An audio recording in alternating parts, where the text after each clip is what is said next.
앞서 보신 대로 지난 주말 서울중앙지검 앞에서 진행된 촛불 집회.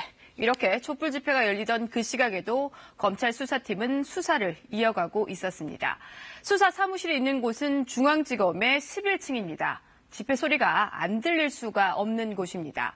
그럼에도 불구하고 수사팀 사무실의 불은 늦게까지 꺼지지 않았습니다. 윤석열 검찰총장 등 수뇌부는 이날 출근을 하지 않았습니다. 그리고 집회 다음 날인 어제 검찰은 윤석열 총장 명의로 이런 입장을 밝혔습니다. 검찰개혁을 위한 국민의 뜻과 국회의 결정을 검찰은 충실히 받들고 그 실현을 위해 최선을 다할 것입니다. 그러니까 촛불 집회 참가자들이 요구하는 검찰개혁에 반대하지 않는다는 겁니다. 윤 총장은 지난 7월 인사청문회 당시에도 같은 입장을 밝힌 적이 있습니다. 들어보겠습니다. 국회에 제출된 법안이나 또는 국회에서 거의 성안이 다 된 이런 법들을 저희가 이거는 틀린 거라는 식으로 폄훼를 한다거나 이렇게 저항할 생각은 없습니다. 네, 이걸 놓고 이런 해석도 나옵니다. 실은 조국 법무장관 일가 수사와 검찰개혁은 별개라는 점을 강조했다는 겁니다. 조 장관 일가의 위법 사항이 발견돼서 수사하는 것일 뿐 검찰개혁에 저항하기 위해서 수사하는 게 아니라는 겁니다. 검찰 내부에선 불만 또 억울함을 토로하는 분위기가 있다고 합니다. 자, 상황이 이쯤 되면 검찰도 더 이상 물러설 곳이 없어 보입니다. 조 장관 일가에 대한 수사를 빨리 매듭짓고 어떤 형태로든 결과를 낼 수밖에 없을 것으로 보입니다. 수사가 길어질수록 집회, 공방 등 여론전이 격화될 수밖에 없다 보니까 시간을 끌어서 좋을 게 없다는 판단을 할 수가 있습니다.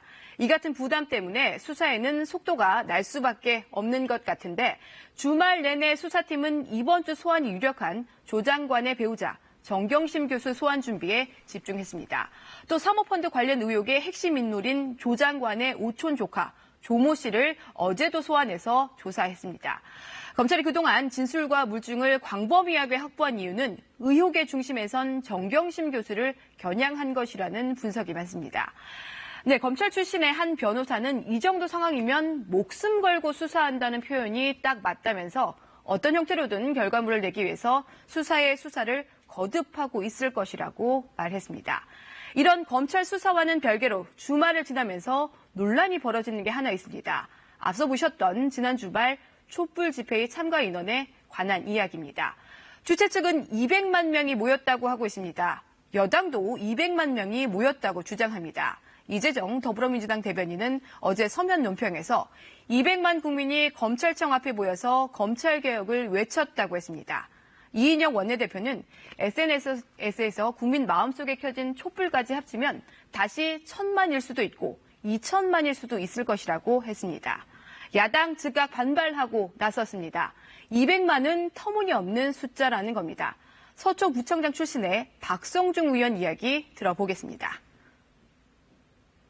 경찰이 예전에 사용했던 페르미 기법을 사용했는데요. 누에 다리에서 서초역까지 풀로 완전히 다 찼다 했을 때 5만 명이 나옵니다. 네, 논란이 어떻든 여론과 정치권의 공방과 대립이 해소되길 바라는 마음에는 큰 이견은 없을 듯합니다. 친절한 뉴스였습니다.